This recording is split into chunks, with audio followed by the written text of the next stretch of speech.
pretty eye. Goddamn. Goddamn. Sooner or later, I'm gonna have a goddamn pretty eye mixtape, though. Damn, so you doing another song for pretty eye? I can't deny her, though. She's my bestie. She's my bestie. That's my bestie.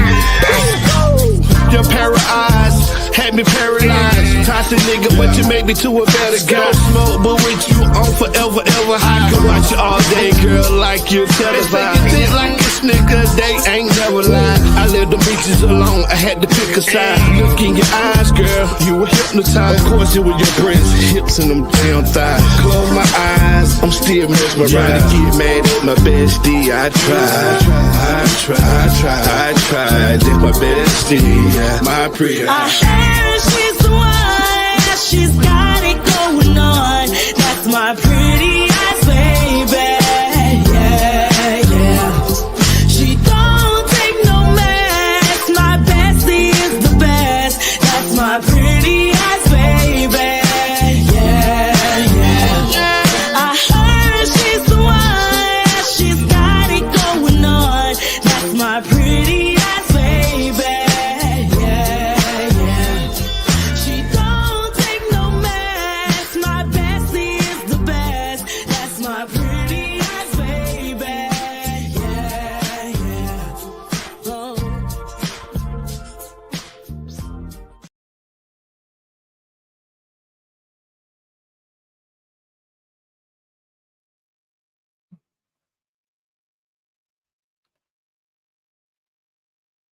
Good morning.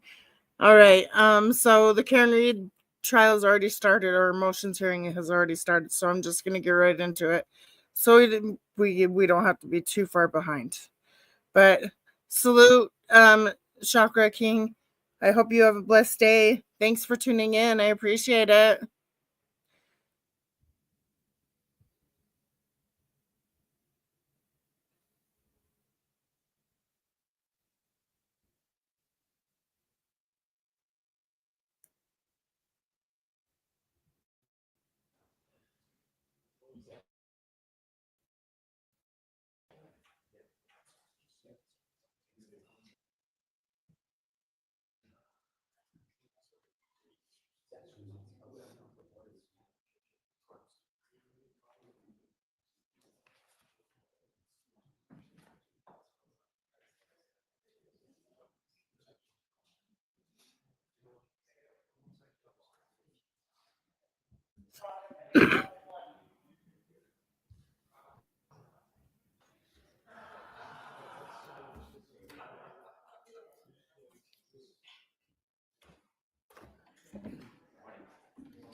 What is up with his hair? You are unmuted. 22-117, the Commonwealth versus No, don't start doing that. Karen Reed. Can I have counsel identify themselves starting with the Commonwealth? Good morning, Your Honor. Laura McLaughlin for the Commonwealth. Good morning, Ms. McLaughlin. I'm Lyle for the Commonwealth. Good morning, Mr. Lally. Good morning, Your Honor. Hank Brennan for the Commonwealth. Good morning, Mr. Brennan. Good morning, Your Honor. Alan Jackson for Ms. Reed. Good morning, Mr. Jackson. Good morning, Your Honor. Elizabeth Little, also on behalf of Ms.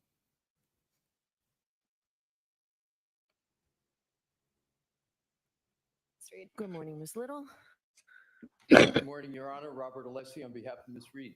Mr. Alessi. Good morning, Your Honor. David Giannetti for Karen Reed. Morning, Ms. Giannetti. Good morning, Ms. Reed. All right.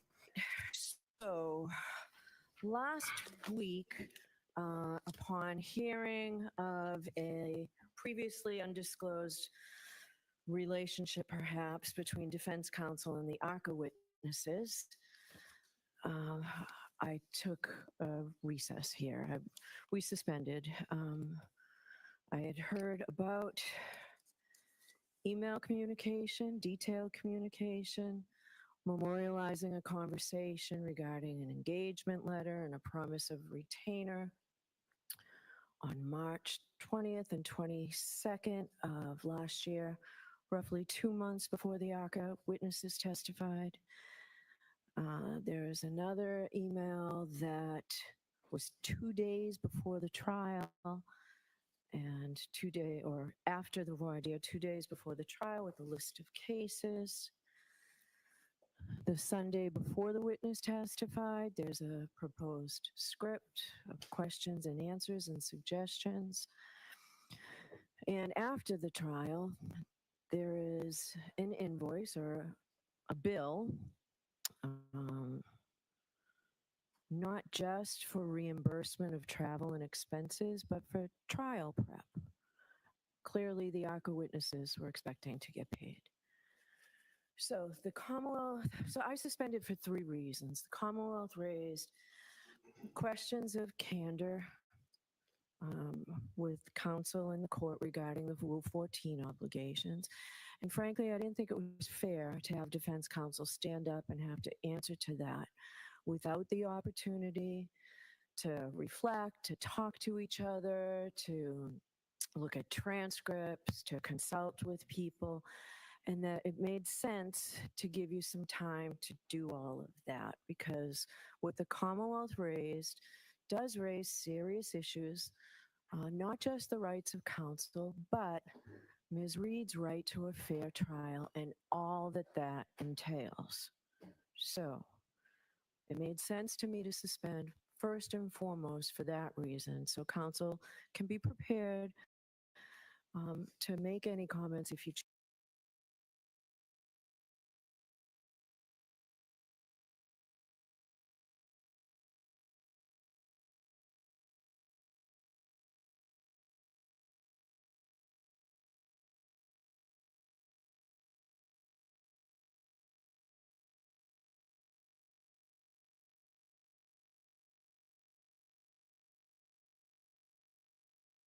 choose to. Second reason is what the Commonwealth told us is inconsistent with my memory. So I wanted to make sure that my memory was right. So in a way to do that, I went back and reviewed the transcripts again. I started with the June 10th transcript of the discussion with Ms. Giannetti, where I raised my skepticism about defense counsel in a murder case calling not 1, but potentially 3 witnesses that you never talked to.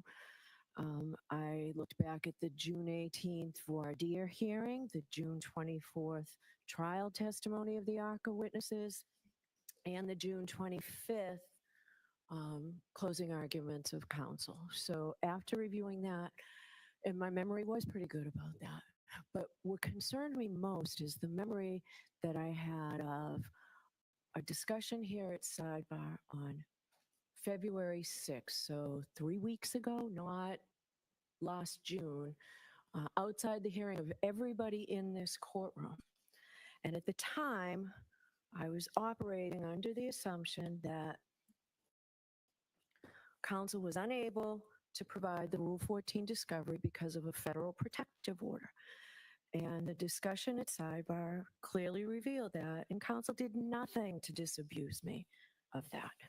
So I asked the trial court to expedite a hearing, a transcript of that hearing. Mr. McDermott's going to mark it as evidence. And at that point, Mr. Jackson, when you didn't answer me at first, but when you did, you said, I can tell you this, The Commonwealth is saying, pursuant to Rule 14, and exclusion and preclusion of a witness is a punitive sanction for Rule 14 violations.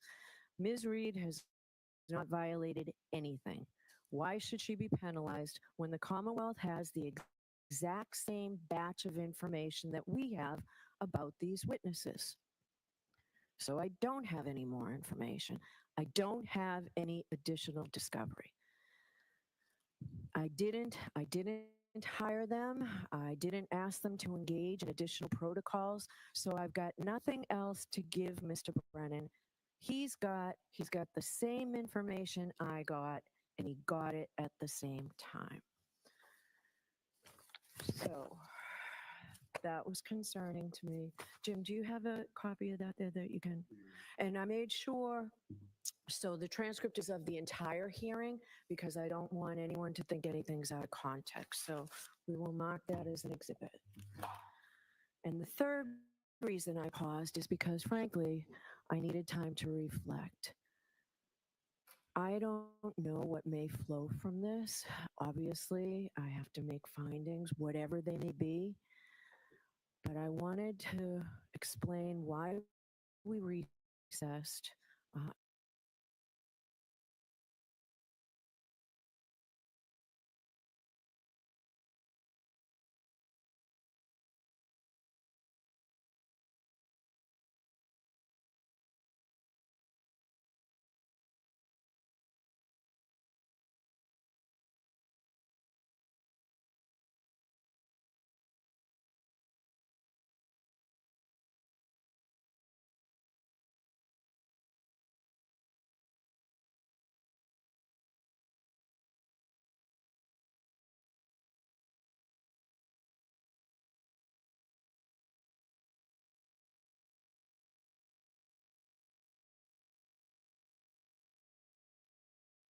I sent that one-page notification out last week about what we would be discussing.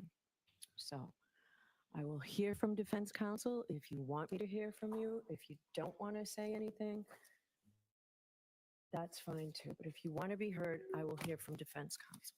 Your Honor, thank you for the opportunity to be heard. I am going to be responding on behalf of defense counsel Okay. to all of your concerns. I have a notebook that I've given, albeit just now, to Mr. Brennan. It's got exhibits, but it's everything that everybody's already had. It's similar to what you're doing, transcripts, documents, probative issues. And if, with Your Honor's permission, I'd like to provide you with the notebook so that you can follow. That'd be great. And should I hand it to someone here to have it handed to you, bring it up? A court officer will take it for you. Okay. I appreciate that, Mr. Alessi. You're welcome. Thank you. There's another notebook to follow along. And with that, Your Honor, I'm going to go to the podium and make my presentation. Okay. Why isn't Jackson the one talking now? Like that. Anyways, let me hush. You know what? Actually, I'm going to take 5 minutes to just quickly go through this. That would be excellent. Thank you, Your Honor. Okay, well, we can go past that because, ha ha ha. You are muted. Let's see what this is.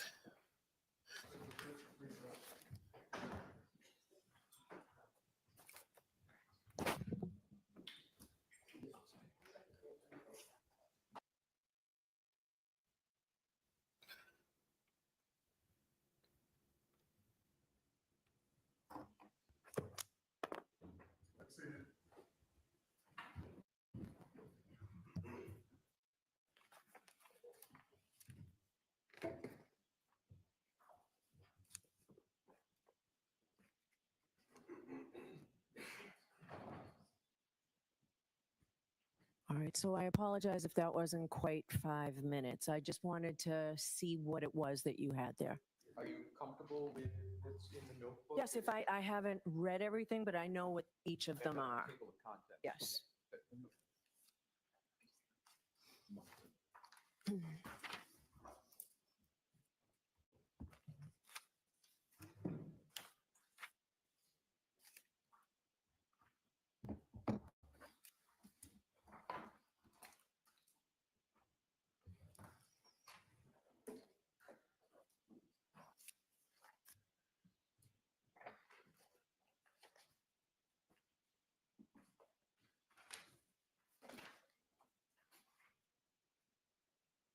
May I proceed, Your Honor? Sure. Thank you. May it please the court. I understand the moment. The moment has categories and components. And in my presentation today, Your Honor, I am going to go through those categories in this order. I am going to start with the notebook that I handed to Your Honor and to Mr. Brennan this morning. The notebook is purposefully in chronological order. The notebook is in chronological order because I believe the best explication of the facts and what those facts mean come from a proper chronological presentation of the facts. I also believe that the chronology is going to address many, if not all, of the concerns as I understand from Your Honor. Your Honor, of course, will be the ultimate arbiter if they successfully address those concerns. But my intention, Your Honor, is not to obfuscate, not to conflate issues. To the contrary, my intention is going to be to elucidate and to illuminate so that Your Honor can make the proper determination. That is my genuine goal for my presentation. As I go through, and I know I don't have to say this to Your Honor, you can feel free to interrupt, pressure test me on anything I'm going to say.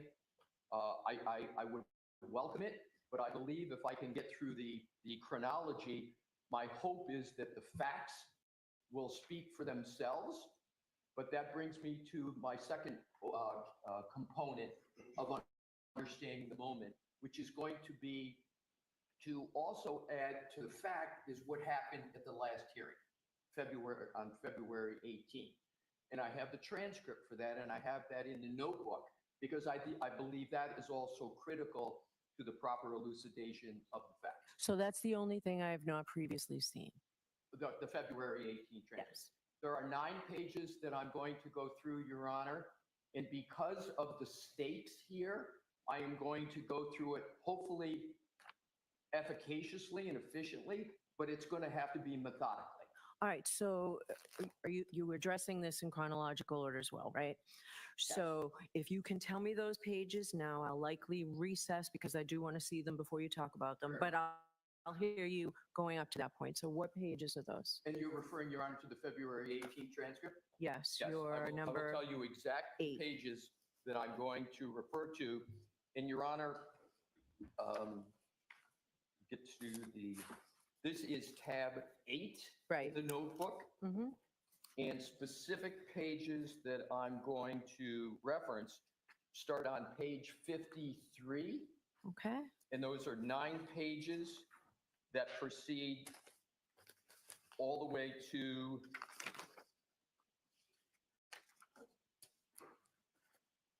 really the substance ends on page 62. Okay. And I appreciate that Your Honor wants to take a look at them because I think it's incredibly important for putting in context what happened at that last hearing. And I think it helps also do a compare and contrast to what the actual facts are and to what the statements were that were made on the 18th. So am I understanding, Your Honor, that you would like me to suspend You my can, brief or keep going? no, you can keep Okay. going and we'll stop so I can read whatever I think I need to read Sure. at certain points, but we should be good to at least start. Thank you. And can I just ask, when was this put together? Started about a day and a half ago and was completed this morning. Okay. All right. Go right ahead, Mr. Lessie. Thank you, Your Honor. So I start with tab 1, which is the March 22nd, or excuse me, go to the bottom, please, the March 20, 2024 email. And this is an email between Mr. Jackson and Mr. Wolf. It was sent from Mr. Jackson to Mr. Wolf. It was entitled Engagement. And so what I'm going to do is, that's where the notebook starts, but I want to go backwards to start in terms of something that is well known. And that is the federal investigation and the products of that federal investigation produced the ARCA report.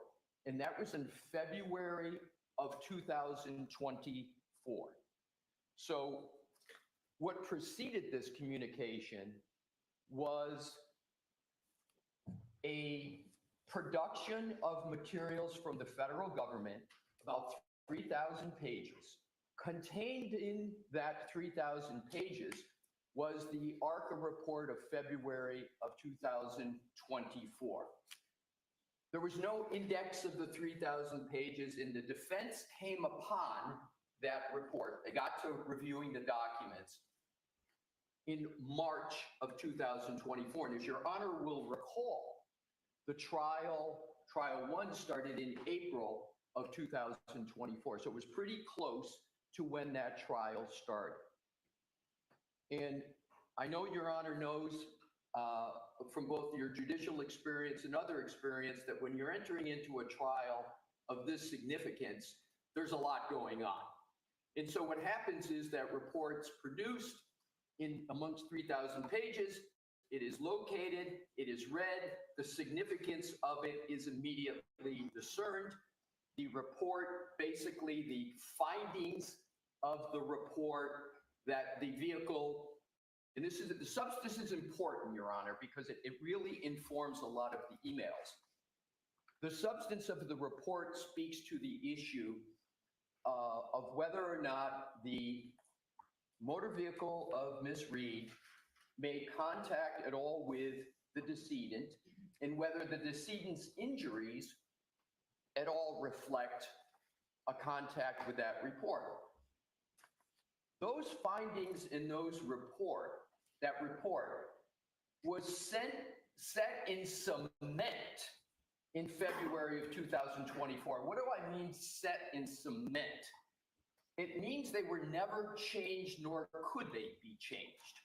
So that report was provided to the Commonwealth and to the defense. Next step, important also. Any party, the Commonwealth or defense, had access to ARCA. They had the opportunity to contact ARCA. There were restrictions that I'm going to get to on that contact. But either party had the opportunity to contact them. Now, only the Commonwealth knows why they didn't take that opportunity. It may be because of the findings. It may be for other reasons. I don't know, but I understand the facts to be that the Commonwealth didn't make contact with the ARCA experts. The defense surely did. So that is the background. That is the information that we have. And so what happens? The defense sees the report, sees that the information in it is completely exculpatory to Ms. Reed. Of course, any attorney, lest they want to risk malpractice, is going to make a communication with that expert, which was perfectly legal and perfectly contemplated by the rules of the road, if you will. Now, as Your Honor also knows, the rules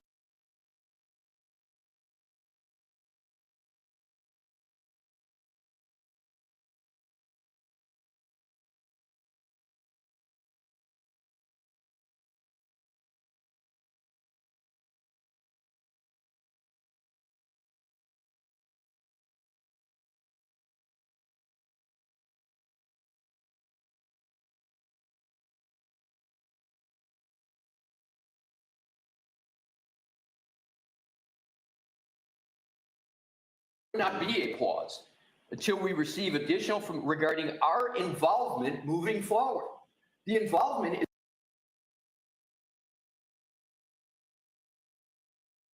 Ms. Reed. Of course, any attorney, lest they want to risk malpractice, is going to make a communication with that expert, which was perfectly legal and perfectly contemplated by the rules of the road, if you will. Now, as Your Honor also knows, the rules of the road with regard to the ARCA expert were not set by this court. They were set by the U.S. Attorney's Office.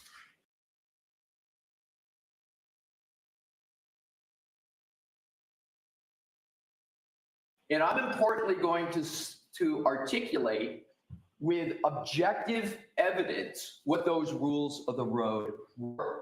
But the one key point is those rules were not set by this court.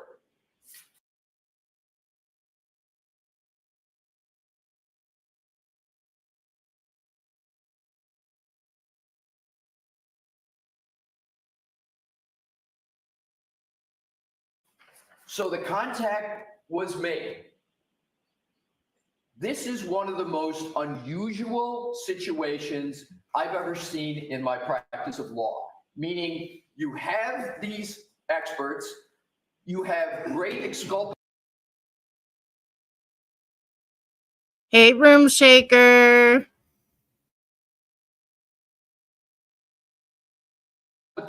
information, but there are significant constraints on how it is you can interact and utilize those experts in a complete unorthodox situation. Why do I emphasize that? I emphasize that because lawyers in trial practice are used to doing things a certain way. And when there are certain constraints that are imposed upon them, it becomes more sui generis, more ad hoc. And then there has to be sort of new ways of addressing the situation. That now brings me with that important background to tab 1. And to repeat, the communications start with a report from the ARCA experts and their findings and their conclusions that never changed. They never changed from the report they generated until the first communication in tab 1. It may seem self-evident, but given the moment, I'm not going to take anything as self-evident. The defense had zero input into the report and therefore had zero input into the findings. And in fairness to the Commonwealth, nor did the Commonwealth. So with that, we come to the emails on tab. Okay, I remember in the first trial when this whole thing came about, they went for, about they brought up the emails then too. I'll have to look through the old trial and see where it was, but I could have sworn this came up during the first trial. Anyways, okay, back to Tab 1, March 20, Mr. Jackson to Mr. Wolf. Please note that there is no CC to Mr. Yannetti. Why is that important? When we get to Massachusetts Professional Rule of Conduct 3.3A1, that fact is going to become extraordinarily important.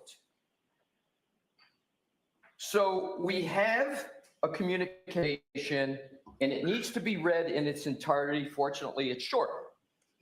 Dear Dr. Wolf, thank you so much for taking the time to get on the phone with me this morning. Pursuant to our conversation, please feel free to forward an engagement letter to this email address. I will get that countersigned and returned to you forthwith, along with your retainer, as required. I have the good fortune of dealing with experts probably every week. And this is classic form parlance. If it's going to be required, you always hope for your client that they're not going to require a retainer. But the language is as required, as. Also, if you could attach a copy of your Dr. Rentschler's and Mr. Klein's CV, I would appreciate it. I look forward to speaking to you and your team soon as we iron out the logistics for your participation in the trial. At that particular point in time, there was no conclusion, no agreement no knowledge that these folks would actually be testifying. There was certainly the hope, there was certainly the desire, but there was no agreement that they were going to be testifying. That was the hope. Was the federal protective order that was referenced by Ms. Giannetti that said it was specifically outlined and ruled that they could not prep with us for trial. Was that in effect at the time these emails were sent? The answer is, Your Honor, and I'm going to get to it, but I want to answer your question directly. I'd like you to answer my question. Yeah, no, I wanted to say, I'm going to answer it directly. What Mr. Yannetti articulated is the rule of the road, not prep, was not a rule of the road. That wasn't the rule of the road, and I have objective proof of that. The rule of the road was there would be no substantive conversations with the ARCA experts. Okay, that was it. But the answer to your question is I do not know whether the ground rules were in effect, but I can get you that answer, and I will get you that answer hopefully in moments during my presentation. But I do not know. They definitely did talk about this. Why is the Commonwealth like hiding that this was talked about? It was talked about because Jackson said all we did was send them questions to find out, so they had prep. That was it. I remember that. It's driving me crazy. Sorry. The answer. All right, go ahead. And it's an important question, and it's an important answer, I understand. But I'm going to give you information that's going to indirectly answer that question, but I'm going to get you a direct answer as well. So you see that there's an attempt to iron out the logistics for your preparation in the trial. Then we get to the email up above, and that is merely 2 days later. Again, Mr. Yannetti is not copied on the email. And my understanding is Mr. Yannetti is not knowledgeable about these communications. So the email reads, "Hi, Alan, subsequent to our conversation on Wednesday, the U.S. District Attorney's Office has asked that we pause on any further conversation until we receive additional information from their office regarding our involvement moving forward. I will provide you an update when we have it." Your Honor, this is not a direct answer to your question, but this is, to me, going to corroborate my point that if there was an agreement and if they were going to be testifying, subject to whatever constraint, this email would not have been sent. There would not be a pause until we receive additional regarding our involvement moving forward. The involvement is clearly inchoate at that point. Why would Mr. Wolf be saying, until we receive additional information from their office, the U.S. Attorney, regarding our involvement? This is just talking about mere involvement. So what happens is I call this the pause email, and it's regarding engagement. So Mr. Jackson on the 20th tried to get matters started. He's communicating to see if ARCA's willing, if they're ready, if they're able, etc. And then we have the pause. The next tab is tab 2, which is the very important June 10, 2024 excerpt of the transcript. But the time in between, Your Honor, the March 22nd pause email and the 6/10/24 transcript is also exceedingly important. What happened between that? Well, to state the obvious, the trial had started. The trial started in April. Mr. Yannetti gave the opening argument for the trial. Do you recall, Your Honor, that Mr. Yannetti never mentioned the ARCA experts in his opening? I did not review the openings. I reviewed only for the non-evidentiary transcripts I reviewed, was only Mr. Jackson's closing argument. Certainly fair enough, Your Honor. Why do I underscore this point? Mr. Yannetti did not even mention the ARCA experts because the defense didn't even know if they would be testifying. The two most powerful witnesses in support of the I'm sorry, what was the date of the openings? I do not know. I do not have it. It was in April. We can hopefully get that. I can find it. I didn't know if you had it. So, but clearly, Your Honor, it was between March 22nd and June 10th. Right. And so the most powerful exculpatory information from what we consider some of the most powerful witnesses were not mentioned because the defense didn't even know if they would be testifying. If there was an agreement that they would testify, that would have been in the opening. But the uncertainty about it is the reason why it wasn't in the opening. We didn't know what would be happening. So that pause continued through the opening. That to me is so key because I think it's antithetical to an agreement. Now we come to the June 10 transcript. And as I said, I am going to hit head on these areas. I start with, Your Honor, something that's not in the excerpts, but Your Honor may recall that there were a lot of Rule 14 discussions.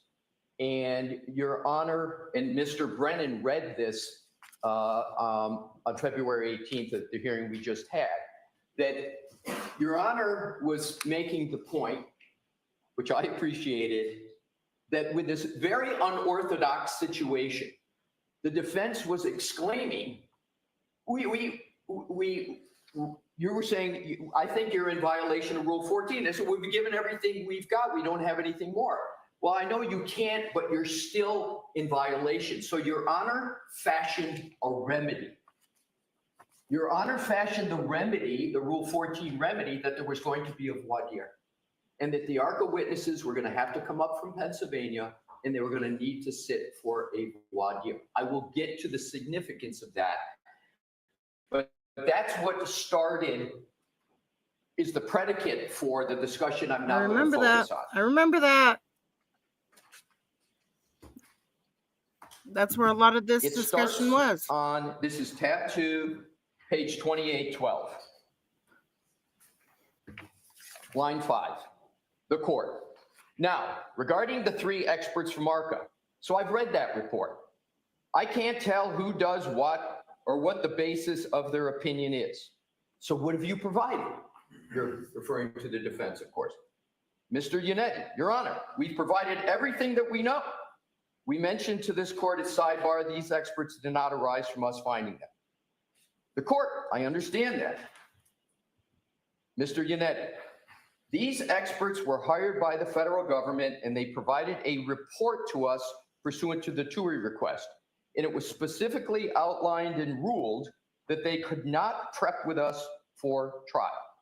Court, and it's important not to stop there with what Mr. Yannetti said.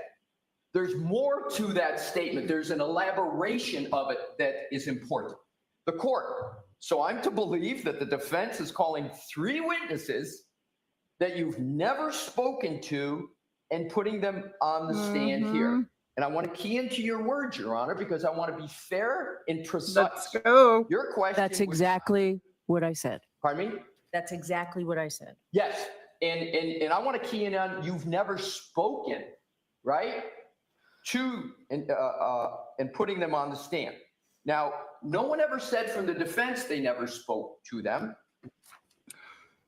But that was what Your Honor was concluding from what was stated. So what did Mr. Yannetti do in elaborating on his answer? I didn't go back to the video to see if there was sometimes 2 people speak at the same time. I don't know. I'm going to assume it wasn't, and this was just a natural flow. So Mr. Yannetti says, that's essentially it. But what follows is really probative. We've spoken to them only for the purposes of coordination of their testimony and their background. And I've got definitions of coordination and background that I won't provide, but those in Merriam-Webster's dictionary have specific meanings. But I don't have to parse that at this point. So I want to continue. We have not been able to interview them regarding their findings, which are outlined in detail in the reports that both sides have. And I know the immediate response might be there. It might be at this point, wait a minute. You haven't had time to interview, et cetera, et cetera. But what has been the communication up to that point? It's been the first communication from Mr. Jackson, mentioned in the March 20 email, and then the pause email. That statement of Mr. Unetti, as best as I can gather, is 100% accurate. It is not merely a response that stops with line 14 to 18. He goes on and explains exactly what the interaction had been up to that point. They're so dirty. The statement of Mr. Unetti is 100% accurate. Now we get to the court. See, I don't see that as being the report. I don't see that as being detailed. It leaves a lot of questions as the gatekeeper as to what they can testify, and you have not complied with your Rule 14 obligations. We can't, Your Honor. And this was what I was pointing to before. So you can't, but you haven't. So I'm left with you haven't complied. So we need to get everybody here for a voir dire that can testify yes. Well, we need to do that in advance of their testimony. Okay, that's fine, Your Honor. So the defense is now fighting with bringing them in for a voir dire. That's Mr. Unetti says that is fine. So I said I'm not going to conflate issues, but there's overlap of issues. So here you have a Rule 14 issue. Your Honor has concluded there's a violation. Your Honor has fashioned a remedy. The remedy is they're going to be subject to voir dire. The defense doesn't fight it. That is the Rule 14 remedy. But I'm going to get to how that interacts with the Model Code 3.3A1 in a moment. So we have then the voir dire. And what I'd like to, if I could, Your Honor, have you turn to tab 3, which is excerpts of the voir dire. Page? It's tab 3, and it's the June 18, 2024 voir dire examination of Dr. Wolf. And before I get to the specific parts of it, I know this is well known by Your Honor, but it's important to set the predicate for the elucidation of the points I am making. We all know voir dire is the opportunity for anybody to ask virtually any question they want of the witness to be voir dire. Your Honor set no limitations on the topics of voir dire at all. In recalling Your Honor's concerns, right? I don't know who even is opining on what. I went back and looked at that, Your Honor. Pretty fair comment, if I could, from the bench. It was hard to see. But please recall that wasn't the defense's making. We got what was said in cement, the reports. That's the way they came. We didn't create a report that blended experts as to what they were going to say. That's what got dropped in our lap. So the voir dire was the opportunity for the Commonwealth to ask whatever questions they wanted to ask. There were no limitations. So up to this point, Your Honor, I'm going to use some words of others because I'm going to come back to them after we talk about the February 18th hearing. There was no compensation as of June 18th There was no promise.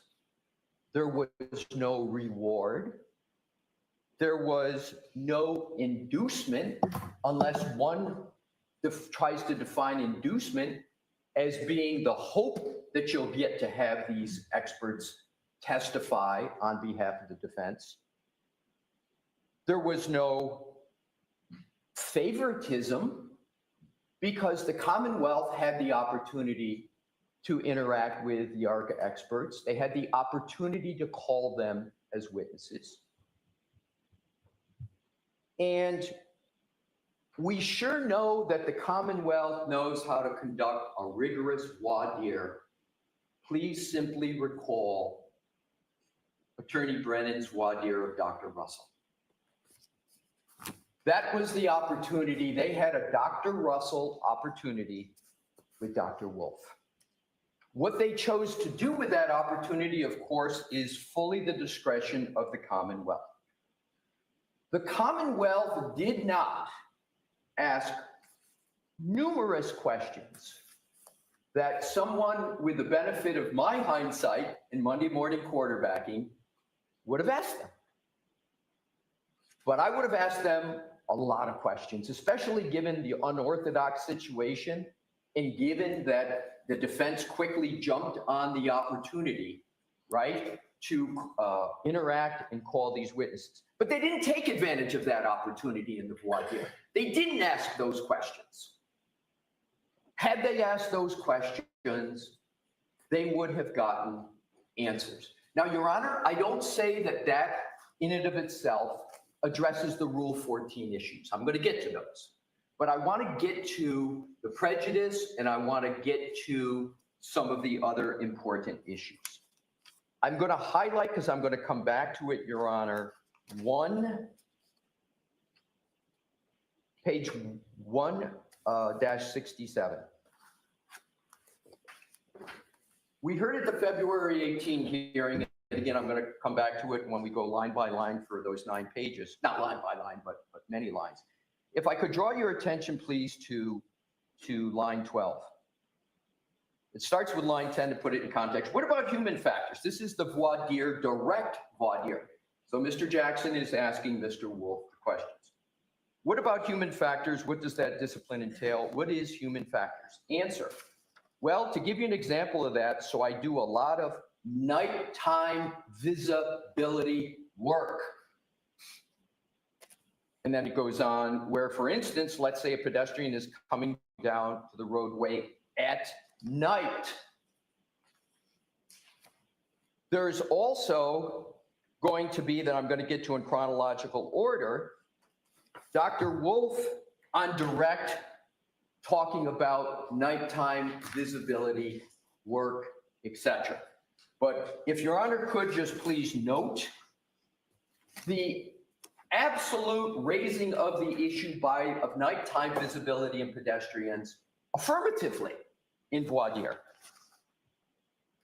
So that was voir dire, no restrictions, opportunity to ask whatever they wanted to ask.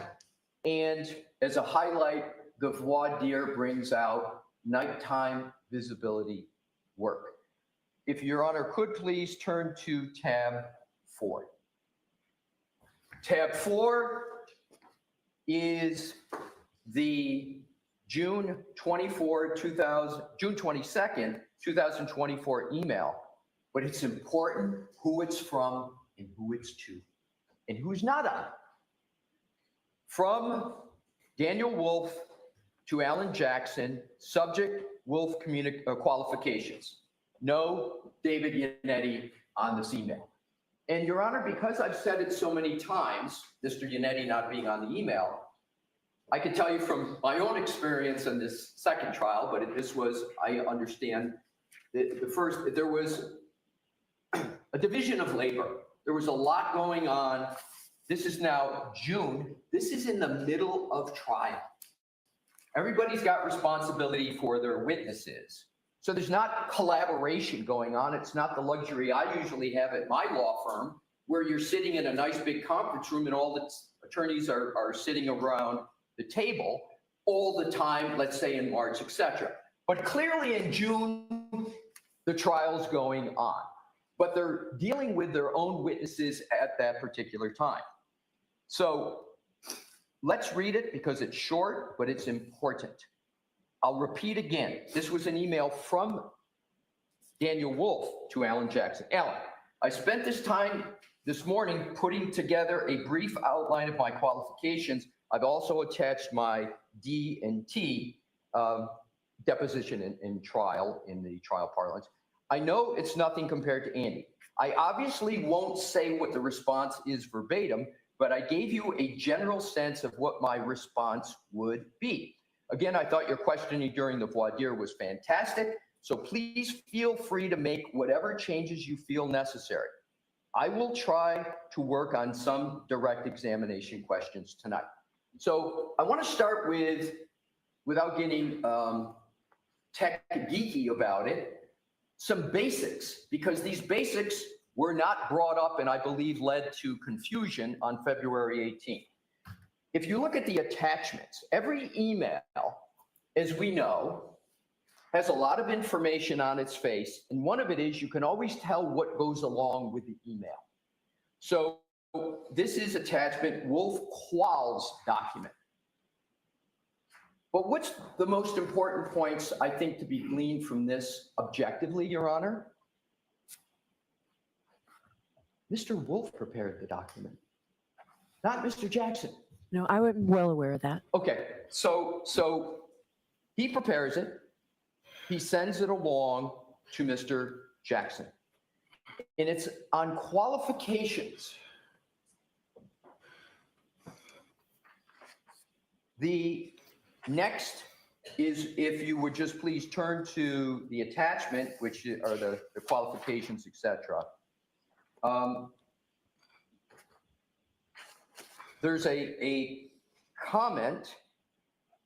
These pages aren't numbered, but the questions are.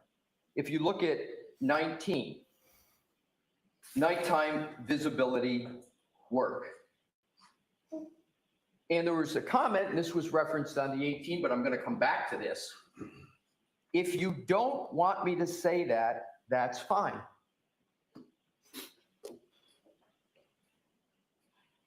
That very testimony in that very point was elicited by Mr. Jackson on the direct that we're going to get to. There was no hiding of it. I read that as well. Good. Thank you, Your Honor.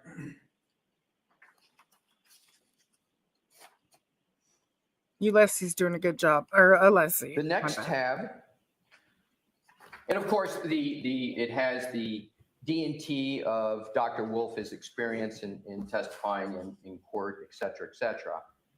I will indicate, Your Honor, that the information in terms of quals, et cetera, all of that, to me, would be basic questioning in a voir dire. But those questions, to the best of my knowledge, were not an issue of concern for the Commonwealth with regard to voir dire. I mean, inquiry, but again, that's what voir dire provides the opportunity for. So next we have tab 5.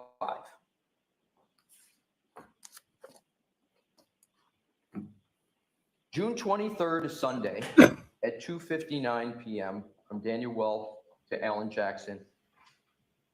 Subject Wolf Direct, attachments Wolf Direct.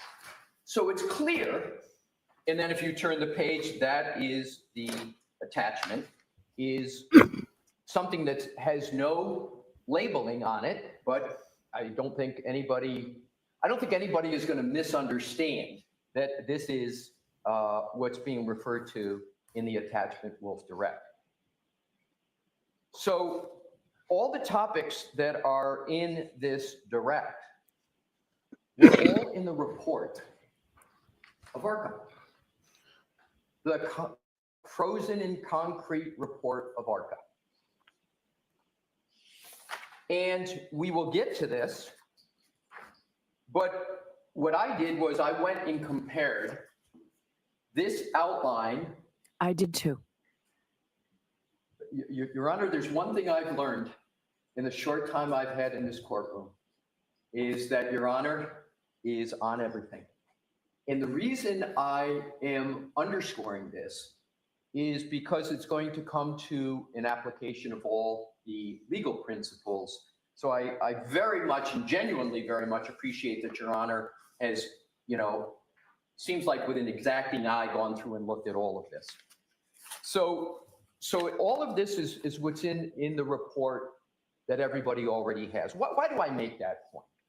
Because the rule 3.3A1, it has relevance. Stop. But it's got more relevance to the Rule 14, and we heard on the 18 Stop. a very long buildup in an emphasis on the Commonwealth not having access to information, being surprised, et cetera, et cetera. So the point here is, additionally, if you compare the direct examination that actually occurred with this outline, there's not a very close resemblance. The topics are covered. I make that point because of two things. First, Mr. Jackson did not prepare this document. One of your questions at the February 18 hearing was, what's the day, et cetera, and I'm going to get to it, and I'm going to use words, not characterizations. That's why I don't want to go into it too much here. But there was a certain impression made about who had prepared this document. But I want to underscore it was Dr. Wolf who prepared it and sent it to Mr. Jackson. Now I want to get to the timing, because I think this is very important for the Rule 14 issue. This is Sunday, June 23rd at 2:59 p.m. The trial resumed the next day, which is going to segue me eventually to tab 6. And if Your Honor would look at the first page on tab 6, it's June 24, 2024. The very next day, probably less than 24 hours after this outline goes to Mr. Jackson, Dr. Wolf is on the stand. If anybody thinks that Mr. Jackson was waiting for an outline from Dr. Wolf to be able to prepare one of the most important direct examinations of the trial until he got it, I think that person would have to have quite a fanciful imagination. I don't think there's anybody here who thinks that. Thank you. So the other important point to underscore is that this was something provided by Dr. Wolf, not drafted one word by Mr. Jackson. So if someone is to say that, and I'm not inferring, Your Honor, but someone else might want to infer to say that this is a blatant Rule 14 violation, this should have been turned over, et cetera, et cetera. What happened the next day, one day later, that would have required Mr. Jackson in the middle of trial with an unorthodox situation, trying to figure out what to ask Dr. Wolf, under what parameters, under what constraints, et cetera, that he should have also had the thought, oh boy, I got this in at 2:59 p.m. on a Sunday. I better hurry up and communicate with the Commonwealth and go provide that to him so I comply with Rule 14. I'd like to believe that I'm very diligent about my Rule 14 obligations, Your Honor. I'd like to believe I would have done it. I don't believe I would have even thought of it, came to my mind. Right. We know what the standard is, but I want to underscore the connection in time between Mr. Jackson gets this and when Dr. Wolf is on the stand, because that's really the prejudice time period or potential, if you will, that occurred. Not even to bring in the voir dire that this could have been brought up, all these topics in the voir dire.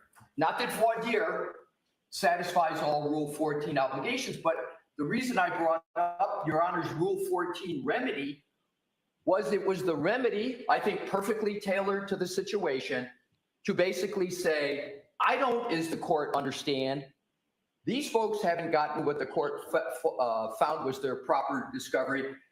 We're saying we don't have, the information to turn over in terms of it. We got the report, and all we had is emails in March, right? that are, in my view, non-substantive. They're communications. They're Rule 14 material, no doubt, Your Honor. But the question is, what's the prejudice from not getting those emails in light of the voir dire that Your Honor ordered? We'll get to those under 3.3A1, but under Rule 14, they clearly are of no Hey, my prejudice boo. to the Commonwealth. So now we have the trial testimony of Dr. Wolf. I mentioned, Your Honor, about the nighttime visibility issue because much was made of that in the hearing 1 week ago. If Your Honor could please turn to page 3665, starting at line 22 at the bottom. Question. Mr. Jackson, this is direct. Mr. Jackson is eliciting this testimony. Remember the comment, I don't know if you want to bring this up. Mr. Jackson now is eliciting this topic. And how many of those 1,000, I know you don't have a number specifically, but how many of those 1,000 would you say involve pedestrians as well? Answer. Thank you, my boo. I really appreciate it, hon.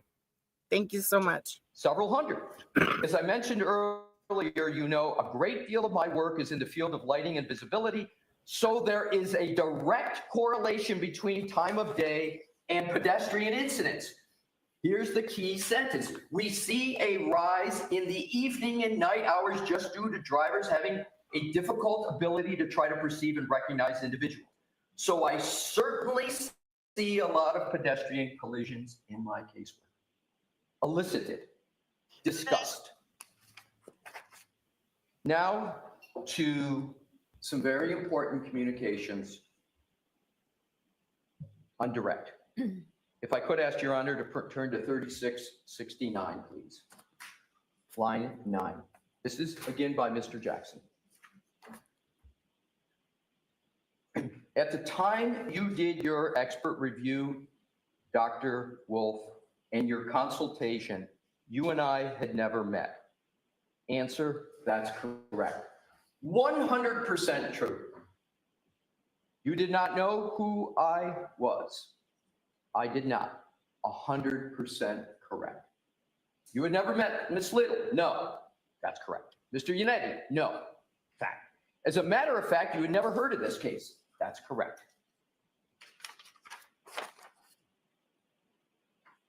Page 3670, line 10. Question, when did your analysis and conclusions, well, let me ask it this way. You finalized your report, you and your team, correct? Answer, correct. Question, and that report is contained in a multi-page document that was submitted following your analysis and your opinions and conclusions, right? Answer, correct. The defense didn't have anything to do with that. That's correct. True statement. You had never met us, didn't know who we were when we did this. Correct. Now, if you could continue on, Your Honor, to, I believe, if I could be so officious and say, this may be some of the most key aspects of the testimony for Your Honor's inquiry. 6, question. All right. Okay. I bet the Commonwealth wasn't expecting this was going to happen. I bet they thought that, oh, by George, we got them in something and they ain't going to have anything to back up whatever they got to say. And here he comes in with this whole binder to give to everybody to talk about this. I think this is a slam dunk for them, like the defense.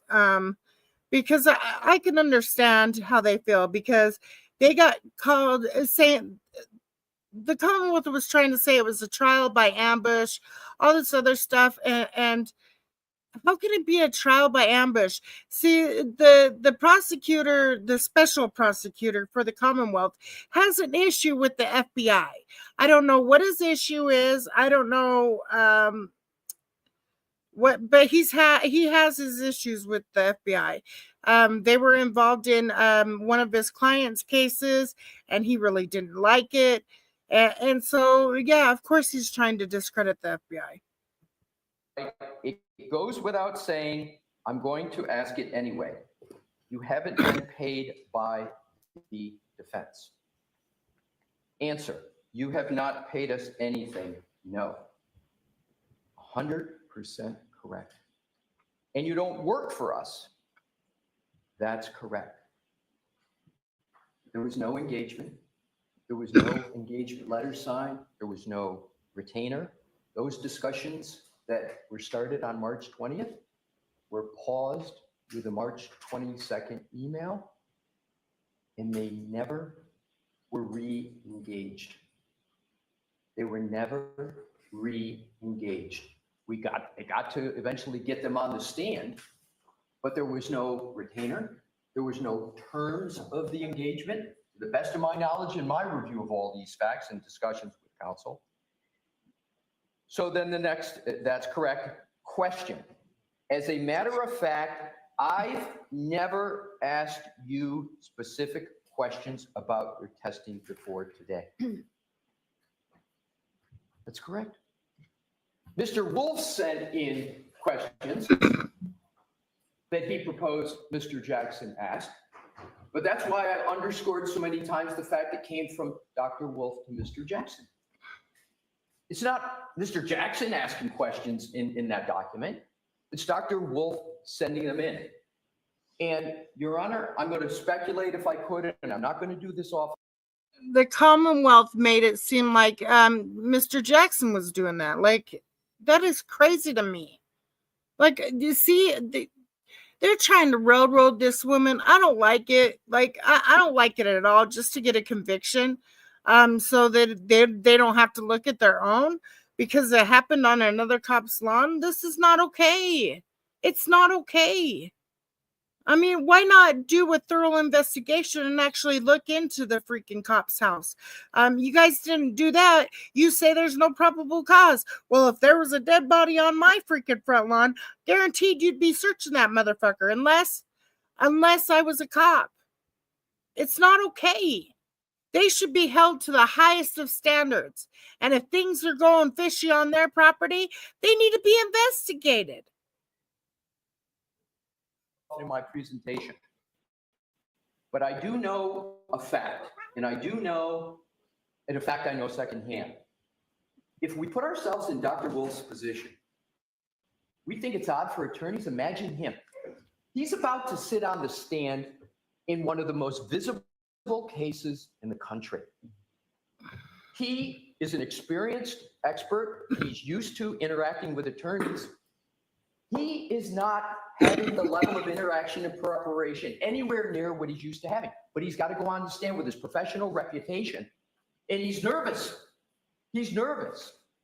So my speculation, he sends in the direct to try to get some degree of comfort. So with all due respect, please don't speculate. Let's move on to the merits, okay? I will not. You can use this maybe at argument at some point, but let's just focus on what we have. I will do that, Your Honor.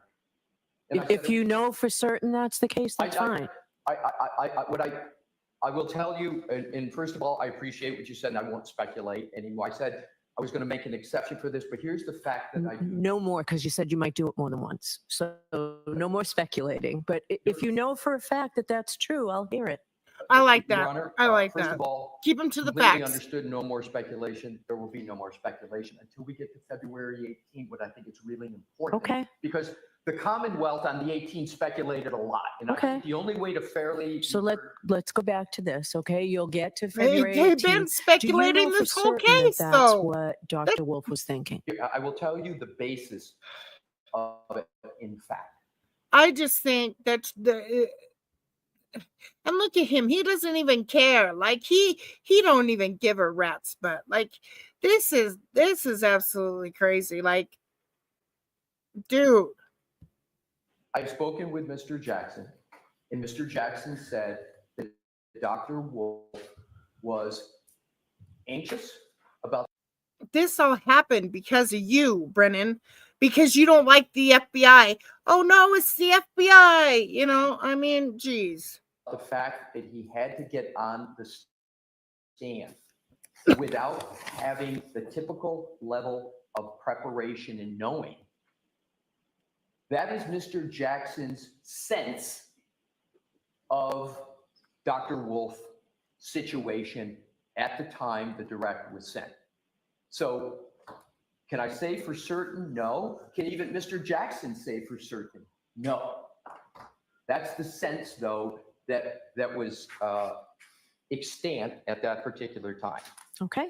So we then go down to the next question. But I want to come back to that question on 12. As a matter of fact, I've never asked you specific questions you're testing before. That is correct. That's an accurate statement, Your Honor. That's an accurate statement. 15, your work product, the report that you provided was provided both to the defense as well as the Commonwealth. Is that right? That's my understanding. Yes.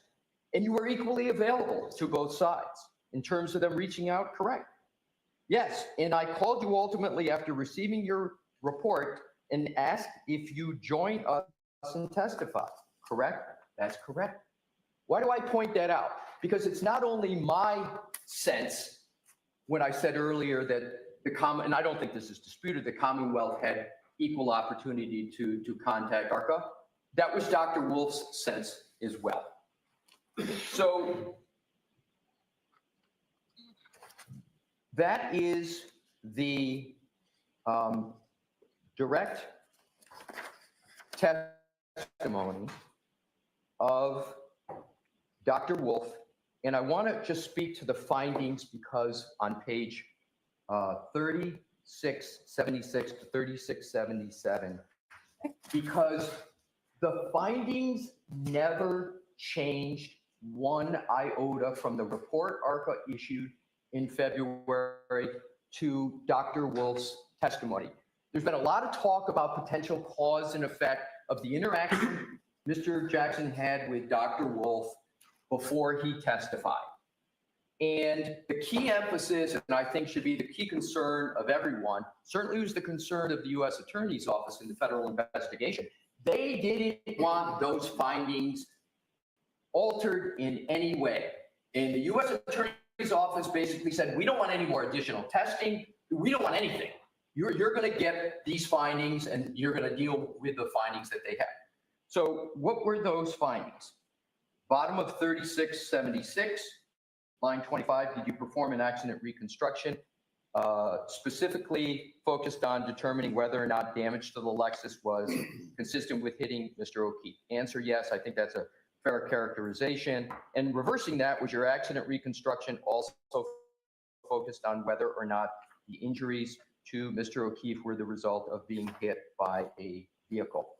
So it's important to know in terms of, whatever the interactions were and whatever the effect of the interactions were, is that the findings always stayed the same. And what was elucidated at trial, what was presented to your court, was not anything whatsoever different from what was established in cement in that report in February of 2024. So now we go to, and of course, the findings of ARCA being that the vehicle did not come into Ms. Reed's SUV did not come in contact with Mr. O'Keefe, and the injuries that Mr. O'Keefe incurred were not the result of an interaction with a motor vehicle. So now we go, Your Honor, to the tab 7, which is the invoice.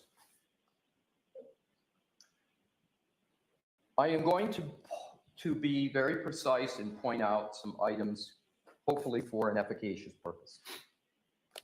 It says at the top, ARCA invoice date, July 12, 2024. Of course, by then the trial is over. Your Honor correctly noted in your preparatory statements about these line items that are in it. We don't run from one word or line in this invoice.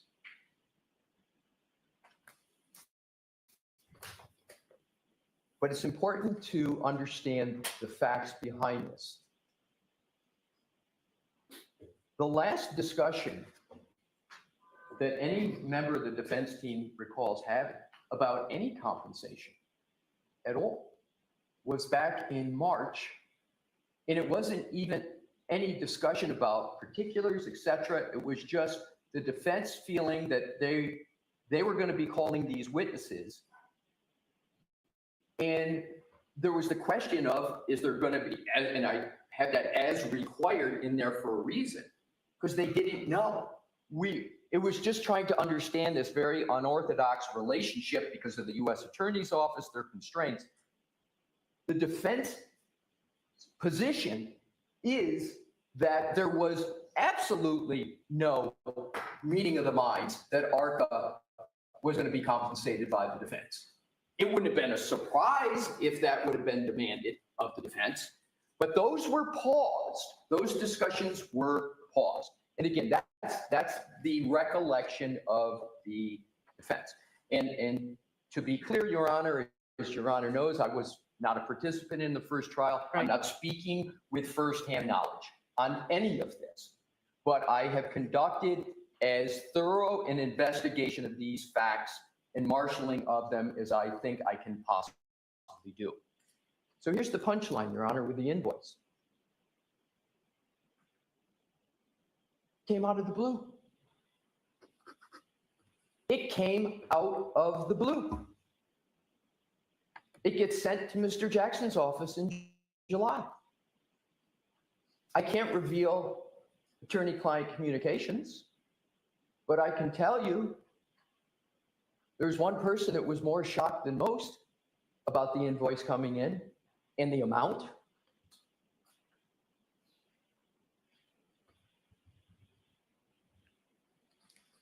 So what happened?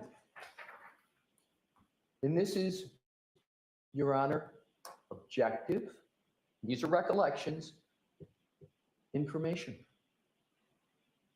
The defense team called Mr. Adam Deitch at the U.S. Attorney's Office.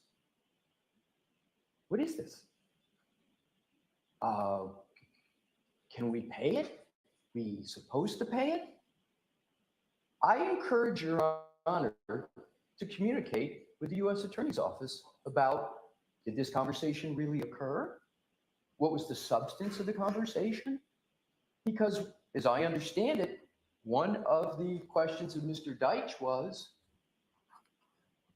can we pay this? Are we going to be in violation of some expectation of yours? We want to do this the right thing. Mr. Deitch said, yes, you can pay. Why would the call go into Mr. Deitch if there was a prior agreement that they would be paid for anything? There would be no reason for the call.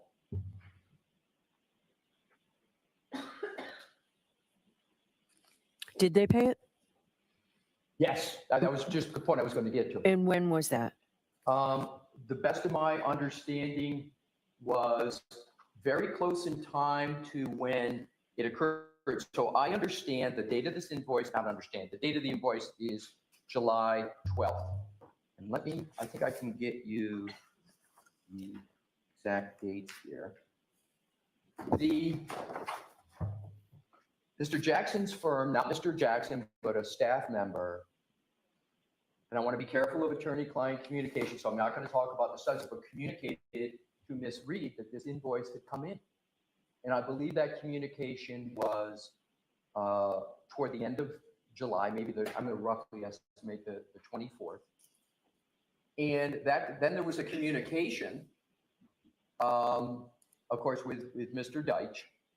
And after Mr. Deitch said, yes,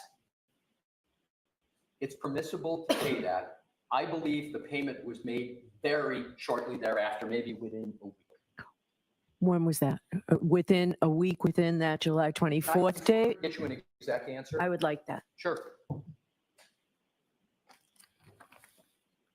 I'm going to attempt to get an exact. If I can, I think I can get a good approximation.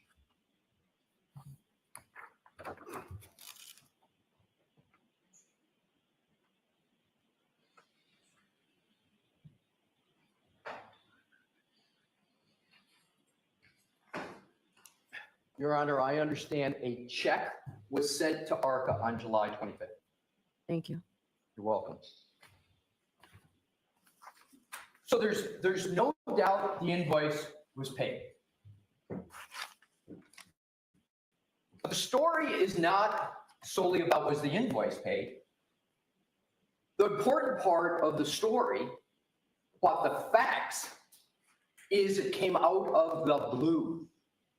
And I don't expect anybody to take my characterization 100%, but that's my full understanding. But the call to repeat to Mr. Deitch is, to me, the corroboration of that very point. And it's an important one. It's an important question, and it's important, very important question.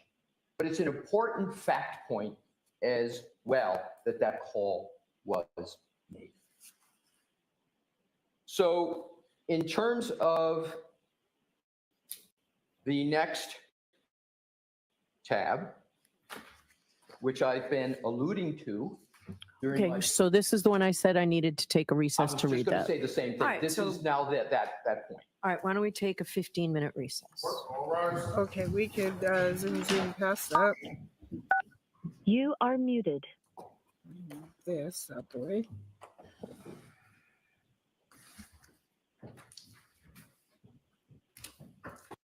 Are they still on break? Oh, they're gonna come back. Okay.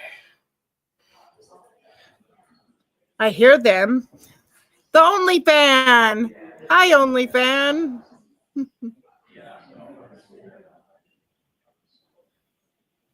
I don't know why they're not muted.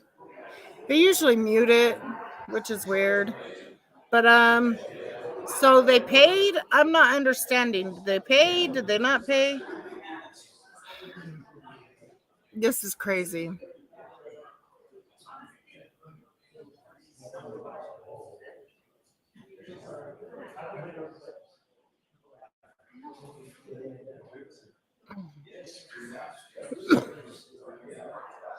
Yeah, that is weird. If they're asking for money from them when the federal government, it was supposed to be understood that the federal government was paying for those witnesses. I'm so confused. Like, I think Brennan likes to be sly with his words. He doesn't like to be he likes to throw a lot of shade. And it's a lot of shade towards the FBI. Like, he has issues with the FBI since the Whitey Bulger case. Because they got involved in that case. And he didn't like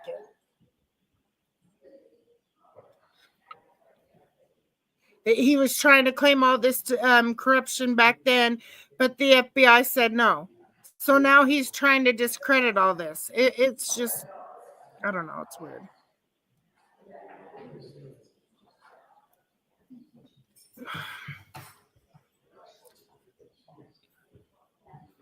We were about 10 minutes behind, so she should be coming back any minute. I'm surprised she starts on time because that lady does not know how to come back on time, start on time, nothing. Like, usually this court doesn't start on time. But at least we got to go past that, all that. So hopefully she comes back soon.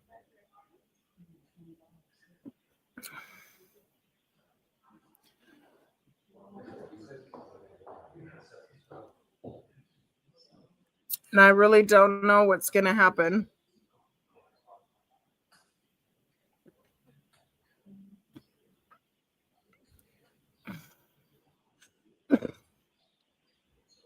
But, I mean, hey, Wes.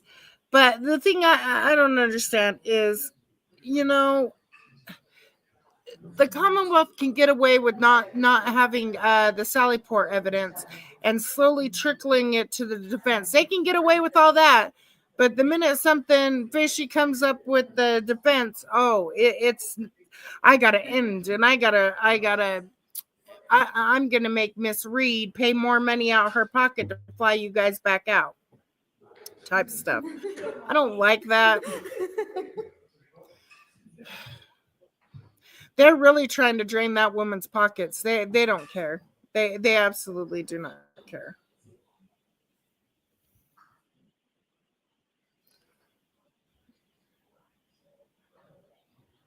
she's got $1 million defense. That's crazy. Actually, a $2 million because all the expenses and shit, which is crazy. But if you want a good trial and a fair trial, you have to get expensive. You can't go cheap. Can't go cheap at all. That's crazy. And that's what's sad. That's what goes to show you we live in a capitalist society where, you know, if you're poor, you ain't gonna get the type of lawyering that if you pay for one. So yeah.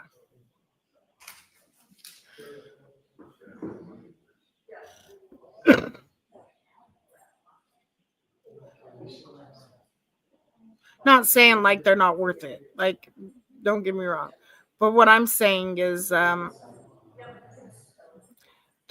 public defenders and stuff, all they're there for is to get you whether you're guilty or not. They don't want to take it to trial ever. They want to get you a freaking a plea bargain, you know. Um that's why a lot of people take plea bargains even if they're not guilty, because they don't got the money for all this bull crap.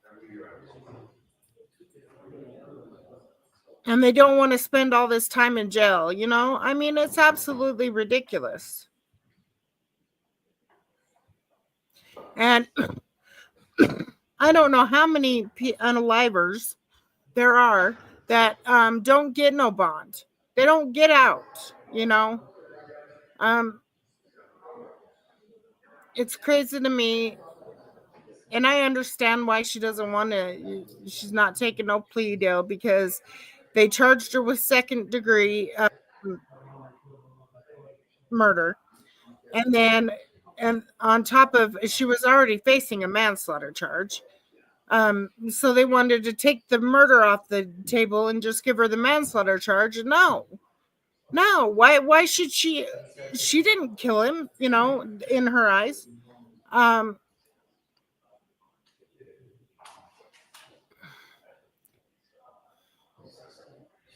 Even if she had thoughts that she did, you know, I mean, because when you got a lost loved one and you're going to find them and I mean, you seen them, you know, you recognize, you drop them off, seen them, yeah, you're gonna go through every scenario in your head.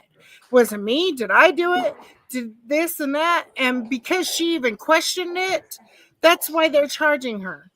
But yet it was, and they're trying to hide the fact that it was on another cop's lawn. They didn't search that house. They didn't talk to them. I mean, they didn't talk to them in recorded settings. So any conversations that they've had is all been written out by a corrupted freaking cop. Another corrupted cop. Transcript.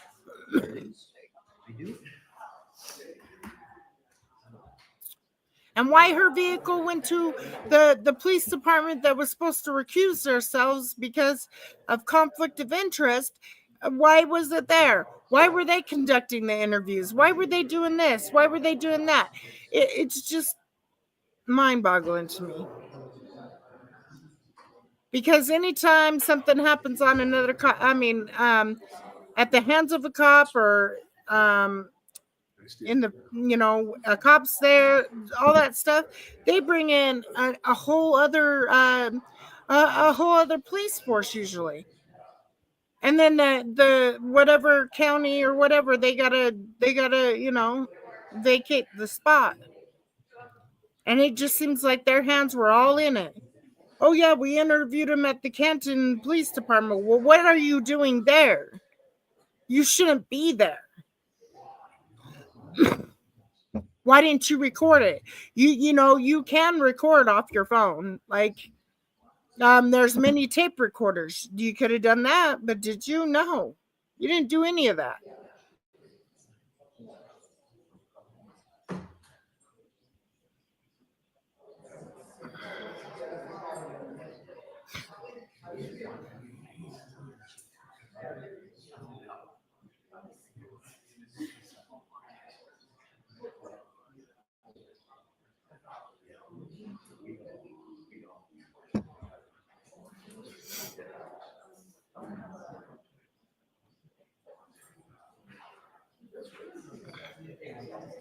Just like even though, okay, yeah, a lot of people think Melody's guilty and stuff like that.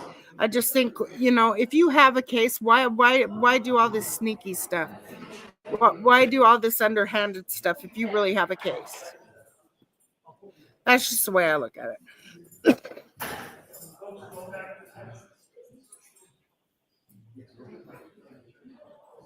Get your egos out of the way, and I mean, come on.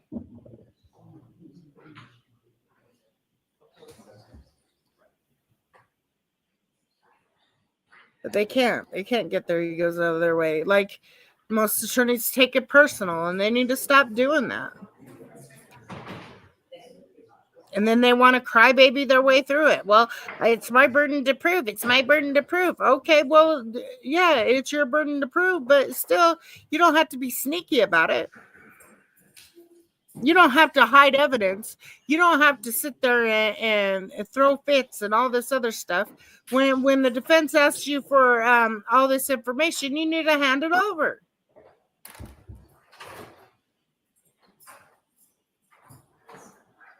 Whether you think it's for the case or not, they should be provided with everything that you looked at, whether it's a part of the case or not. Vice versa.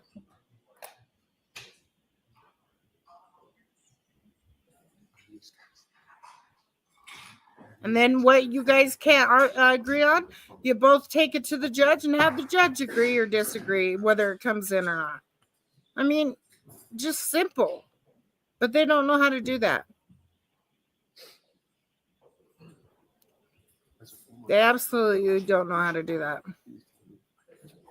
God, lady, how long do you take to read?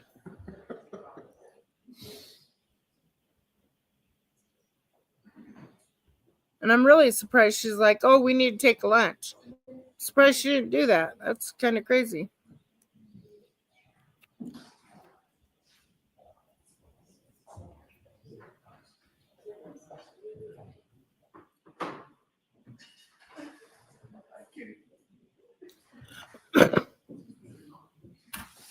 I'm glad I don't have to deal with the law.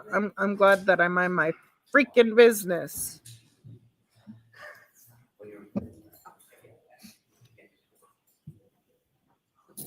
The only time anybody should be calling the law is when them themselves cannot de-escalate a situation, or their life is in danger, or stuff like that. But people call the law on anybody. They don't care anymore. Oh, you said something wrong to me. I'm calling the law. Like, get over it.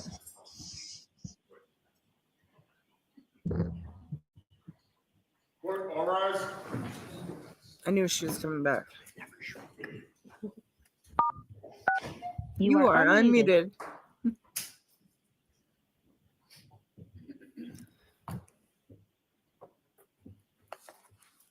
Seated. Put us back in session. May I proceed back to the podium, Your Honor? Please. Would you like to remain seated? You can Thank go you. back.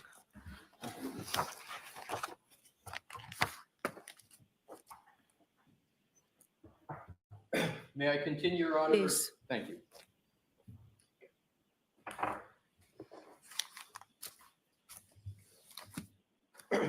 So, Your Honor, to blend and quickly summarize what we've gone through I'm using the table of contents of the notebook.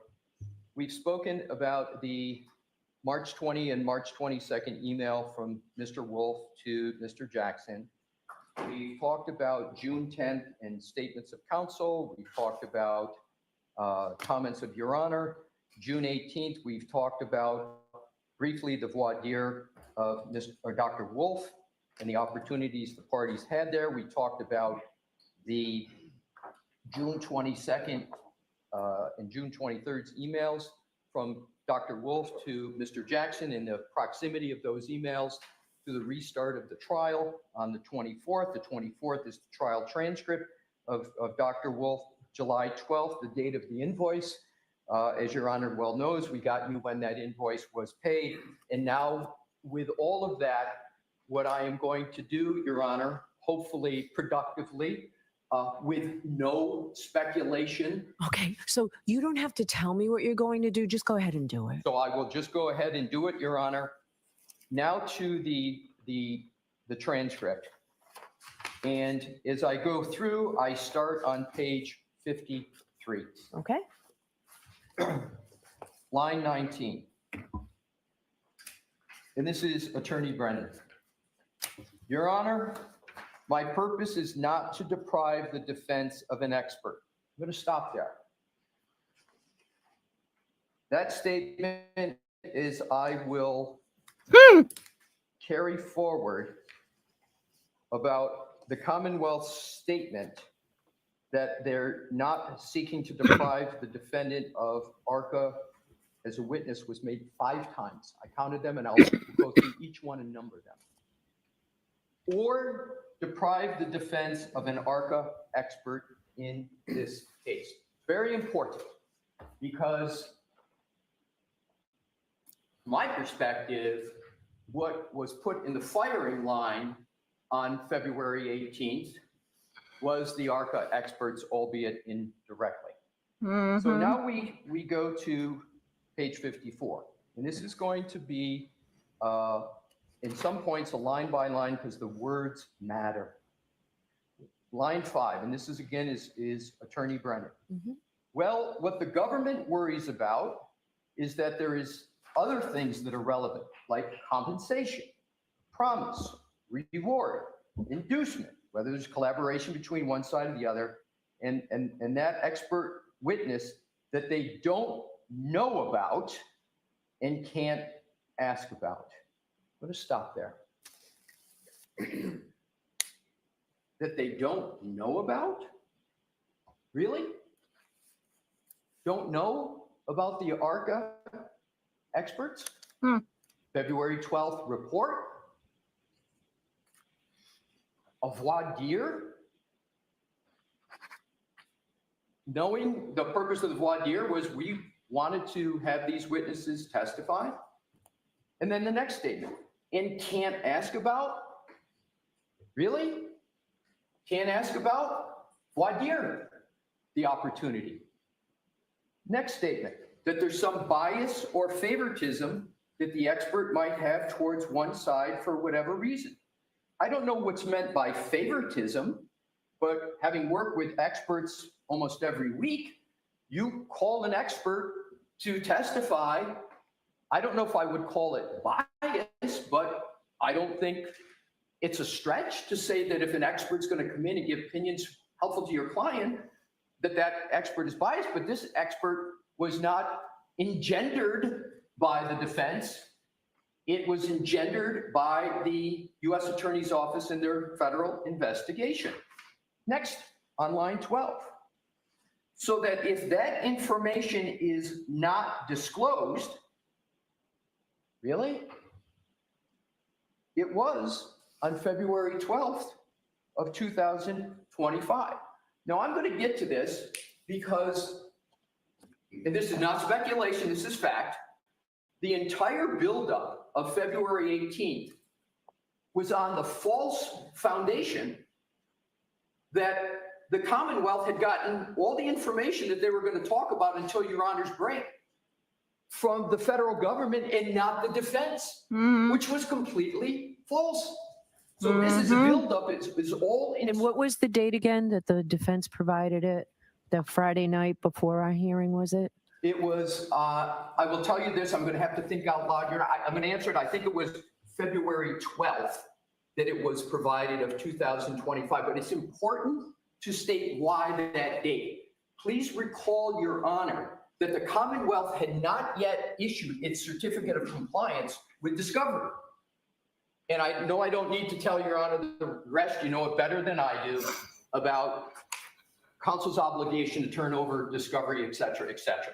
So I don't know if the Commonwealth on the 18th genuinely didn't know that it came from the defense as opposed to the Commonwealth, But what's very, very clear are the statements that I'm going to go through that were all built upon the foundation that they learned about this all from the federal government and that the defense had not turned over anything, which is completely false. Okay. So let's go through each word because it gets really important. When there are claims made that the defense has not turned over something and there are words used like ambush and duping, it's important to understand and get behind those verbs as to what the facts are. So the next. So if the information is not disclosed, then it's not only an impediment, it creates a position where there's an unfair examination. Really? Voir dire occurred? It's not the ARCA witnesses that I have the issue with. That's number 2 of 5. The Commonwealth is not saying we have an issue with ARCA. And why do I keep repeating this? Because my conclusion is going to be ARCA should be unscathed. ARCA should be available to the defense. And I'm going to get to more of that in a moment. So it says it's not the ARCA witnesses that I have the issue with. It's the issue, the fact that I don't have adequate discovery. Those words, I don't have. The Commonwealth had for 5 days the very discovery that was being discussed that the Commonwealth didn't have. If the defense is going to be a proponent of those witnesses, they have obligations, Rule 14 obligations for basic discovery. I agree with that. I agree completely with that. And we complied on the 12th. And it's for this trial that matters, Your Honor. Your Honor has commented before that this is a new trial. This is a second trial. I've tried unsuccessfully sometimes to talk about the baseline with the Daubert issues, and Your Honor has rightly commented, well, Mr. Alessi, this is a new trial. Point taken. Now, I wasn't at the last trial, but I've read the transcripts. That's an important point, Your Honor. Mr. Brennan has said before that he, earlier in these pretrial proceedings, that he hadn't had a chance to watch, hadn't had a chance. And believe me, I can empathize with Attorney Brennan on that. It's a lot to digest. He and I are both coming into this second trial new.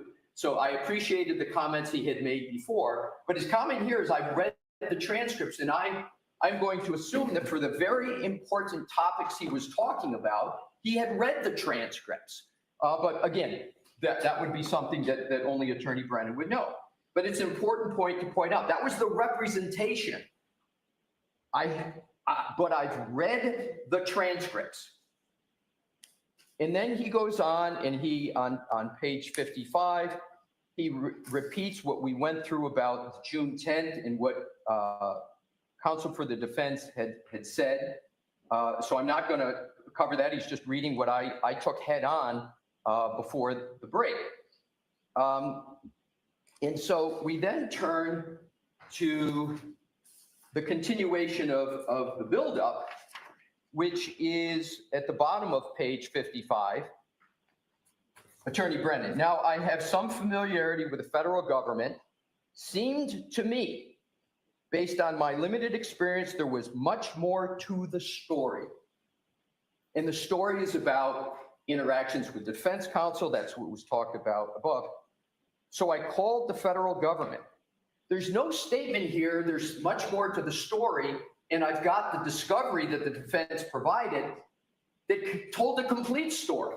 So there was, and I'll tell you, my impression from what is stated here is that counsel made these representations, but the Commonwealth couldn't evaluate them because they didn't have information. So they went to the federal government. So I called the federal government and I tried to encourage them to provide full discovery so that the experts could testify. It's another statement so ARCA could testify. I was resigned to a TUI letter. I've been down that road many times. It's a dark road that never sees the light of day. So I filed a TUI letter, comprehensive TUI letter. And it was delayed. And over a long period of time with requests and deadlines, I finally received a response that was unresponsive. This is talking about discovery and information about ARCA that was already in the possession of the Commonwealth. And it was striking that it was noted it was unresponsive just when I read the materials, I don't know which materials Attorney Brennan is talking about. I'm going to give Attorney Brennan on this one the benefit of the doubt that he's not talking about the discovery materials that we had provided, because I think fairly read in context, that's not what he was referring to, but I don't know what's being referred. It's not the point I want to make.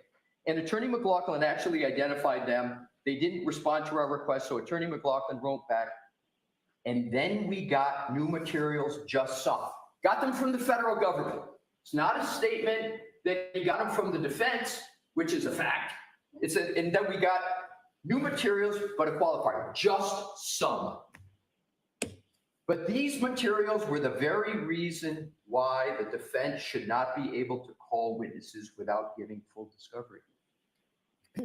We had given full discovery. We had given it. Having not been at the last trial and reading the transcripts, I only have a flavor for the last trial. So there is email correspondence between the defense, not only the federal government, but some ARCO, the witnesses themselves, and recent requests for. So he's saying, this is what I got from the feds. And what do I discover when I got this information from the feds? When he really got it from the defense. There's email correspondence between the defense, but not only the defense and the federal government, but the ARCO witnesses. And then he goes on.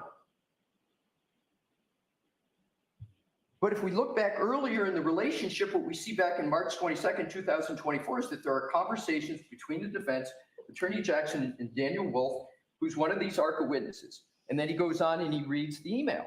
But the clear import of the point here is that the Commonwealth is saying right here that this is when I discovered these emails. This is how I got them, not from the defense, but the federal government. And we know now that that's incorrect. Then we proceed down to page 57. The Commonwealth, as I understand it, was not aware of any promise, rewards, or inducements or payment. They relied on a reciprocal discovery order of this court for that information. That's a misdirection. That's a misdirection. There was no promise, rewards, or inducements or payments before all of those documents that the Commonwealth is referring to here. That didn't come until the invoice came in July. And it wasn't even a promise. It was pursuant to the conversation of Assistant U.S. Attorney Deutsch that, yeah, you guys got to pay it, and it's okay to pay it. So next on page 57, line 11, he reads, response, hi, Alan. Subsequent to our conversation on Wednesday, this is, I think he's reading from the March 22nd, but one of the disquieting aspects of this February 18th discussion is it's not chronological, doesn't have dates. So it's kind of hard to follow, but it certainly gave the impression, clearly, not the impression, it was stated that these came from the government, and I'm going to get to it when Your Honor was asking very apt questions about dates. But this is a very interesting paragraph. Hi, Alan. Subsequent to our conversation on Wednesday, the U.S. Attorney's Office asked me, are there any further conversations? Did we receive additional information from their office regarding how our involvement will move forward? Your Honor, I'm going to please ask you to turn back to tab 1 of my notebook, because this was a purported quote of the March 22nd email.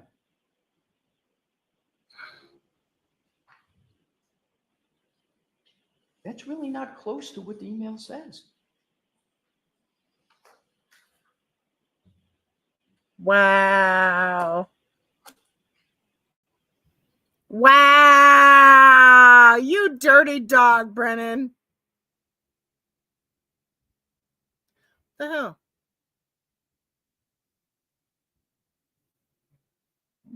I said play. You dirty dog. You dirty, dirty dog, you. It's not totally incorrect, but here's what I'm going to do, Your Honor. I'm going to assume that the court reporter's transcription was not accurate and that Mr. Brennan accurately, because I'm going to give Attorney Brennan the benefit of the doubt, because I can tell you that I've had my statements in court not completely correctly transcribed by a court reporter. And unfortunately, sometimes it's been on some key things. I don't think this is key at all, but I just note it. But it says, Mr. Brennan goes on, now it's the opinion that troubles me. It's relationship, and the Commonwealth should have an even playing field. That's number 4 of the time he's not having any trouble with the ARCA experts. Saturday, June 22nd, Daniel Wolf wrote, Alan, I spent some time this morning putting together a brief outline of my qualifications, blah, blah. And this is just a repeat of what we have already heard. Here now comes the important points. Page 58, line 2. Now, this isn't information provided by the defense in reciprocal discovery. Oh my. This isn't information. She's talking about all these emails. This isn't information provided by defense in reciprocal discovery. This is information provided by the federal government after numerous requests, jury requests, and an insistence, the best I can to get as much information as I can. It's incorrect statement number 2, and it's an important one. Down below, unfortunately, it gets even more incorrect. Defendant provided an outline of questions and answers for the direct examination. Please put this in context, Your Honor. The Commonwealth appears to be believing that they got the information from the federal government, not the defendant. So they've got the outline, and they're now accusing the defense of having essentially drafted the outline. Defendant provided an outline of the question and answers for direct examination. My, that's not a fact, but if that were true, that would be very bad. So what I'm going to do, I had no idea it's this late. So it's 1 o'clock. We're going to break for lunch. We'll stop Oh back my up at 2. God. Okay, Your Honor. Right. Do you think, I have no idea how much longer you're going to be, Mr. Alessi. Do you have an idea? And I'm not rushing you. Do you have an idea? Because we do have the other motions. If we can't get to them today, we'll spend those 2 days next week with them. I'm going to answer your question. I think I can conclude in 45 minutes because I have to get to the law, the 3.3A. I'm not rushing you. I just wanted a That's time my frame. best answer, and I will say this, Your Honor. I share your interest. I'm presenting some of these motions, and I have a strong desire not to be back here for that. So I share the goal, believe me. Okay, so we'll see everybody at 2 o'clock. You are muted. Lordy, lordy, lordy. This is a lot to take in. A lot to take in.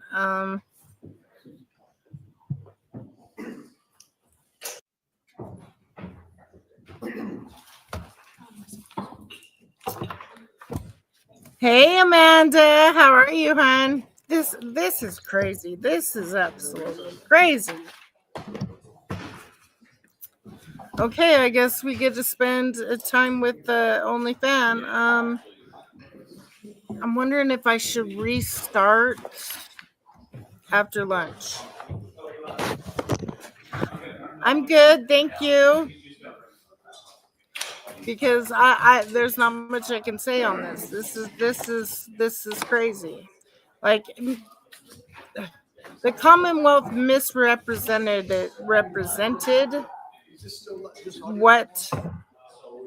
what happened with these witnesses and the defense. This is absolutely crazy. And then they stonewalled and they stopped the stopped it from the motions being heard last time. Absolutely crazy. Okay, you're gonna play music. Why do you gotta play music? Can I mute you? Thank you. Let me mute you. Anyways, so I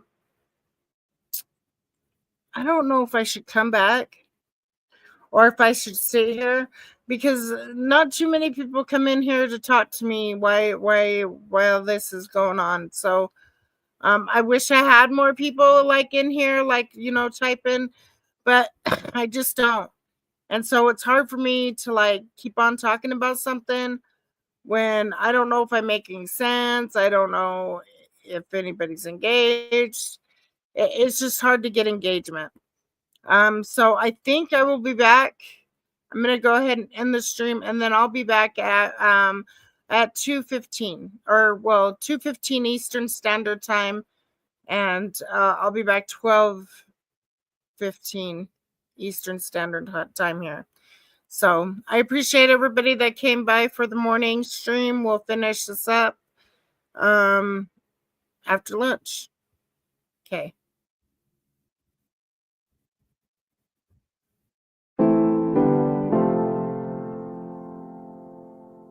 Turn me up, AV.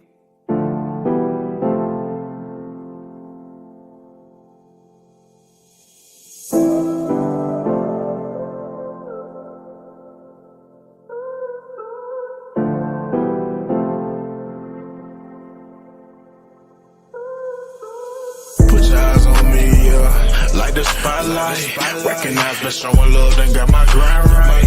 Ain't never since day one the love been on side. And since you got my back, I got your back for life. Yeah, pretty honesty. Know just what it is, I got it on me. And you hold me down, you like my homie. Just know I got you down, just what it gon' be. Definition of bestie, definition of friendship, definition of rider, definition relentless. She's a strong woman, she's a sweet lady, she's a great mother. Let your pain get aching. Yeah, I made that girl on YouTube. She never dims my light or put me in her dark mood. And I thank you, you appreciate it. You're my favorite girl on YouTube, and I can't fake it. Who still got faith in me? Make me feel like big. DJ Khaled voice, pretty hot. Who still got faith in me? Make me feel like big. DJ Khaled voice, pretty hot. Yeah. Met Lil Shawty on this show called BDP, you know what I'm talking about? Shit. We been cool ever since, my nigga, know what I'm talking about? Put your eyes on me, yeah, like the spotlight. Recognize me showing love, then got my grind right. Ain't never since day one the love been on side. And since you got my back, I got your back for life. Yeah, pretty honesty. Know just what it is, I got it on me. And you hold me down, you like my homie. Just know I got you down, just what it gon' be.